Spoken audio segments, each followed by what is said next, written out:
ప్రభునందు మాకు అత్యంత ప్రియులైన దేవుని ప్రజలందరికీ యేసుక్రీస్తు వారి శ్రేష్టమైన పూజ్యమైన నామం పేరిట శుభాలు తెలియజేస్తున్నాను. Good morning everyone. బాగున్నారా? మీరంతా మీ కుటుంబం క్షేమంగా ఉందా? మీ పిల్లలు బాగున్నారా? ప్రతిరోజు మీ ఇంట్లో కుటుంబ ప్రార్థన జరుగుతుందా? ఓ దేవుని సేవకుడు అంటాడు, a family that praise together stays together అని. ఎవరైతే కలిసి ప్రార్థన చేస్తారో ఆ కుటుంబంలో ఐక్యత ఉంటుంది, దేవుని యొక్క అనుభవాలు ఆ కుటుంబంలో ఉంటాయి. మీరందరూ కూడా ప్రార్థనలు ఎదగాలని, వాక్య ధ్యానంలో ఎదగాలని, వాక్య సంబంధం ఉద్యోగంలో మీరందరూ కొనసాగాలని దేవుని సేవకునిగా మనస్ఫూర్తిగా ఆశిస్తున్నాను. ఈ రోజుల్లో చాలా చాలా చాలా కార్యక్రమాలు వాక్యాన్ని ప్రక్కకి నెట్టేసేవి వస్తూ ఉన్నాయి. చాలా జాగ్రత్త. దేవుని వాక్యాన్ని గట్టిగా పట్టుకోండి, వాక్యంలో మీరు జీవించండి, వాక్య ప్రకారంగా మీరు బ్రతికితే గొప్ప కార్యాలు ప్రభు నుండి మీరు చూస్తారు.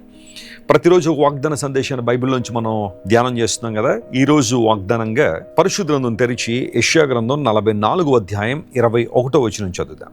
The book of Isaiah chapter 44 and verse 21. యాకోబు, ఇశ్రాయేలు, వీటిని జ్ఞాపకం చేసుకునుము. నీవు నా సేవకుడవు, నేను నిన్ను నిర్మించితిని.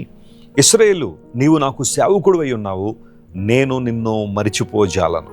ఈ 44వ అధ్యాయాన్ని జాగ్రత్త మనం చదివితే ఎన్నో వాగ్దానాలు దేవుడు ఇక్కడ పొందుపరిచాడు. ప్రియులరా, గమనించండి, దేవుడు మనకిచ్చిన వాగ్దానాలన్నీ కూడా మన జీవితాల్లో నెరవేర్చబడాలని దేవుడు ఆశిస్తున్నాడు. వాగ్దానాలు తీసుకెళ్ళి మనం ఒక క్యాలెండర్లో ప్రింట్ చేసుకుంటామనో లేకపోతే ఒక ప్రామిస్ కార్డులో ప్రింట్ చేసుకుంటామని మాత్రమే కాదు దేవుడు మనకి వాగ్దానాలు ఇచ్చింది.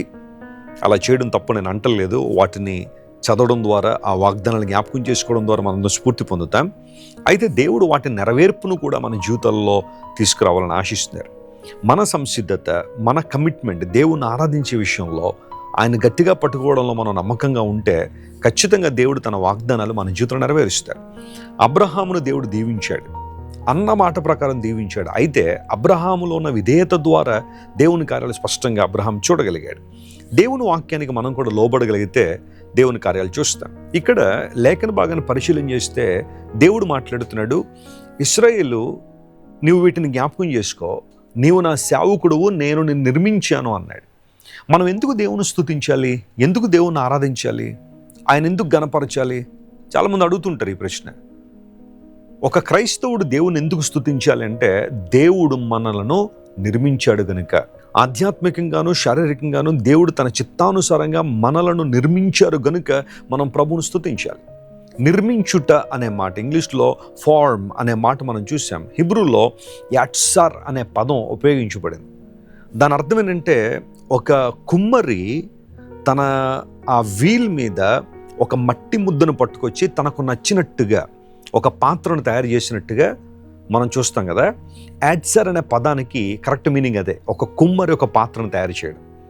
ఒక కుమ్మరి ఒక పాత్రను తయారు చేశాడంటే దాని వెనకాల ఆయనకు ఒక ఉద్దేశం ఉంటుంది. అన్నీ మట్టితో చేయబడేవే, కానీ ఒక్కొక్క పాత్ర ఒక్కొక్క నిర్దిష్టమైన ప్రణాళికతో చేయబడి ఉంటుంది. ఆ పర్పస్ నెరవేర్చబడాలనే ఆ కుమ్మరి ఆ పాత్రను తయారు చేస్తాడు. దేవుడు మనల్ని కూడా తన రూపంలో, తన పోలికలో చేశాడు. ఈ భూమి మీద ఉన్న మనందరినీ కూడా ప్రభు తన పోలికలో ఎందుకు చేశారంటే, మనందరం ఆయన చిత్తానుసారంగా జీవిస్తామని, ఆయనకు మహిమను తీసుకొస్తామని దేవుడు మనల్ని కలుగు చేశాడు. అయితే మన పాపాన్ని బట్టి, మన అపరాధాన్ని బట్టి, మన అతిక్రమ క్రియలను బట్టి మనం దేవుని ఉద్దేశాలను ప్రక్కకు తొలగిపోయాం. అందును బట్టి జీవితంలో అశాంతి, కలవరము, ఆందోళన, శ్రమ, ఇబ్బంది కొలిమిలో జీవించడం, ఇలాంటివన్నీ మానవ జీవితంలోకి రావడానికి కారణం ఏంటంటే దేవుని ప్రణాళికలోంచి మనం తప్పిపోతున్నాం. అయితే దేవుడు మాట్లాడుతున్నాడు, నీవు నా సేవకుడు గనుక నువ్వు మరలా తిరిగి నన్ను సేవించగలిగితే, ఆరాధించగలిగితే నా ఉద్దేశాలు నీ జీవితంలో నెరవేర్చబడతాయని. దేవుని బిడ్డ, నమ్ము. నీ పరిస్థితి ఏదైనా సరే దేవుడు చక్కదిద్దడానికి సామర్థ్యం కలిగిన వాడే. ఎందుకోసం అంటే ఆయన నిన్ను నిర్మించాడు కనుక. నీవు ఆయనకు మహిమకరంగా జీవించాలి. మనుషులు మెప్పించడానికి ఎన్నో ప్రయత్నాలు చేశావు, మనుషులు మెప్పించడానికి ఎన్నో మార్పులు చేసుకున్నావు నీ జీవితంలో. కానీ దేవుని మెప్పించడానికి, ఆయన్ని ఆరాధించడానికి, ఆయన్ని సంతోషపరచడానికి నీ జీవితంలో ఏమైనా మార్పులు చేసుకున్నావా? ఆయనకు దగ్గరగా జీవించడానికి, దేవునికి ఇష్టంగా బ్రతకడానికి నీ జీవితంలో ఏమన్నా ఒక మంచి నిర్ణయంలోకి వచ్చావా? నీవు నా సేవకుడు, నేను నిన్ను నిర్మించాను. ఇప్పుడు దేవుడు మాట్లాడితే ఏమన్నాడంటే, నేను నిన్ను నిర్మించాను, నువ్వు నా సేవకుడు గనుక నేను నిన్ను మరిచిపోజాలను. ప్రైజ్ ద లార్డ్, హల్లెలూయా. ప్రభు నన్ను మర్చిపోయాడు అనుకుంటున్నావు కదా నువ్వు. నీకు వచ్చే శ్రమను బట్టి, నీ జీవితంలో వచ్చిన నిందలను బట్టి, అవమానాన్ని బట్టి, ఆయన ఉంటే ఎందుకు సార్ ఇలా జరుగుతుంది, ఆయన ఉంటే ఎందుకన్నా మా జీవితంలో ఇలాంటి పరిస్థితులు, ఈ కటిక దారిద్ర్యం, ఈ నిందలు, అవమానాలు, ఓటమి, మనుషులందరూ మమ్మల్ని ప్రక్కకి నెట్టేసి, ఒంటరితనంలో నెట్టేసి భయంకరంగా బాధపడుతున్నారు. ప్రభువు మాతో ఉంటే మాకు ఎందుకు జరుగుతాయి ఇలాంటివి? ఒక రోజున గిద్యోను కూడా అలా అడిగాడు, దేవుడు మాకు తోడుంటే ఏమైపోయిన అద్భుతాలని. ప్రభు అన్నాడు, you get up, you rise up, నిన్ను ఉపయోగించి అద్భుతాలు చేస్తాను రా అన్నాడు. దేవుని చేతిలో ఎవరైతే తమను తాము సమర్పించుకుంటారో, ఆయన కార్యాలు చూడాలని సంసిద్ధత వ్యక్తం చేస్తారో, దేవుడు వారిని వాడుకొని అసాధారణ కార్యాలు జరిగిస్తారు. నేను నిన్ను మర్చిపోలేదు. సియోను అనుకుంటుందట దేవుడు నన్ను మర్చిపోయాడని. ఎగ్జాక్ట్గా అదే సమయంలో దేవుడు వాగ్దానం ఇచ్చాడు, చూడుమో నా అరచేతుల్లో నేను చెక్కుకున్నాను. ఎలా మర్చిపోతాను నేను?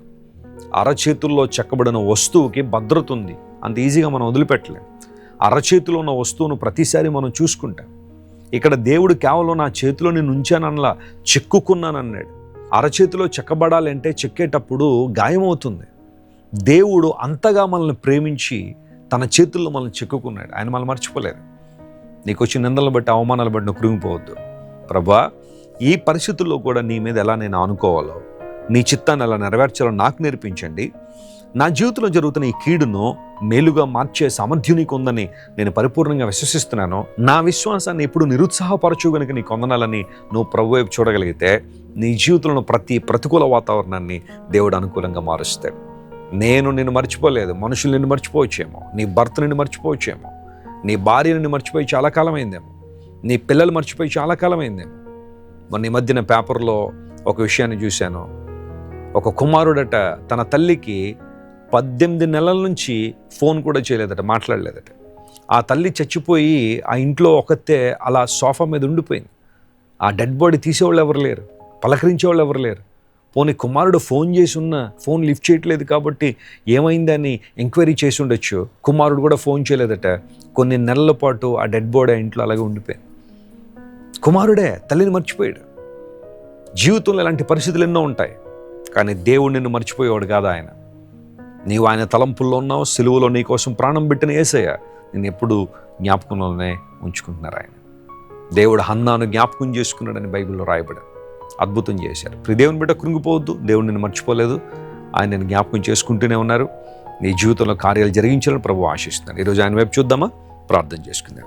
ప్రేమగల తండ్రి, ఈరోజు మీరు మాకు ఇచ్చిన వాగ్దాన సందేశాన్ని బట్టి నీకు స్తోత్రాలు. అయ్యా, నువ్వు ఎంత గొప్ప దేవుడు నాయన, నేను నిన్ను మర్చిపోలేదు అనే వాగ్దానం మాకు ఇచ్చావు. ఎంతమంది అయితే ఈ ఉదయకాలం దేవుడు నన్ను మర్చిపోయాడని బాధపడుతున్నారో వారందరితో మీరు మాట్లాడినందుకు నీకు స్తోత్రాలయ్యా. మీ ప్రజల ద్వారా నీ నామాన్ని మీరే మహింపరచుకోండి. వారి జీవితాల్లో అసాధారణ కార్యాలు జరిగించండి ప్రభు. వారి దేవుడు వారి పక్షాన ఉన్నాడని చుట్టుపక్కల ఉన్న వాళ్ళందరూ గుర్తించినట్లుగా స్పష్టమైన విధానంలో మేలు చేయండి. అనారోగ్యంతో వారికి స్వస్థ ఇవ్వండి. విడుదలైన వారికి విడుదల ఇవ్వండి. ఆర్థికంగా చితిపోయిన వారు లేవనెత్తండి ప్రభు. నూతన కార్యాలు జరిగించండి. ఘనత, మహిమ, ప్రభావం నీకు మాత్రమే ఆరోపిస్తూ యేసుక్రీస్తు వారి అతి శ్రేష్టమైన నామం పేరిట అడిగి వేడుకొనిచున్నాం తండ్రి. Amen, amen. God bless you dear friends. Have a wonderful day. Christ worship center ఓ బలమైన సంఘ ఉద్యమం. కొన్ని సంవత్సరాల క్రితం కేవలం 2 ప్రారంభించబడిన పరిచర్య నేడు ప్రపంచవ్యాప్తంగా లక్షలాది మందిని ప్రభావితం చేయుచున్నది. రాజమండ్రి, సికింద్రాబాద్, బెంగళూరు, నెల్లూరు, దుబాయ్, బెహ్రైన్, కరీంనగర్, విశాఖపట్నం, గద్వాల్, కొవ్వూరు, మలకపల్లి, శ్రీలంక, భూటాన్, అడ్డతీగల, పాలమూరు, ఒంగోలు, బళ్ళారి, కోరుకొండ, పోతవరం, నల్లజర్ల, వెంకటరామయ్యగూడెం, మచిలీపట్నం, ఇందిరానగర్లతో పాటు అనేక గ్రామాల్లో క్రైస్ట్ వర్షిప్ సెంటర్ ఆరాధనలు జరుగుచున్నవి. వాక్య సంబంధమైన ఉద్యమంలో, పరిశుద్ధాత్మ సంరక్షణలో కొనసాగాలనుకునే ప్రతి ఒక్కరికి మా ప్రేమపూర్వక ఆహ్వానాన్ని అందిస్తున్నాము. రండి, ఆత్మతో సత్యముతో ప్రభువైన యేసుక్రీస్తును ఆరాధిద్దాం. మీరు ఇంతవరకు విన్న దైవ సందేశం మరియు దేవుని సేవకులు చేసిన ప్రార్థన మీకు ఆశీర్వాదకరముగా ఉన్నదని విశ్వసించుచున్నాము. ఈ సందేశాన్ని మీ స్నేహితులకు, బంధువులకు షేర్ చేయండి. మీకు ఏదైనా ప్రార్థన అవసరత ఉన్నచో మా ఫోన్ నంబర్లకు కాల్ చేయండి. దేవుడు మిమ్మల్ని ప్రేరేపిస్తే విశ్వాసంతో సాగుచున్న ఈ పరిచర్యను ప్రోత్సహించండి. మరిన్ని వర్తమానాలు, పాటలు వినుటకు జాన్ వెస్లీ మినిస్ట్రీస్ అను మా యూట్యూబ్ ఛానల్ను సబ్స్క్రైబ్ చేసుకొనండి. ప్రభువైన యేసుక్రీస్తు కృప మీకు తోడైండును గాక.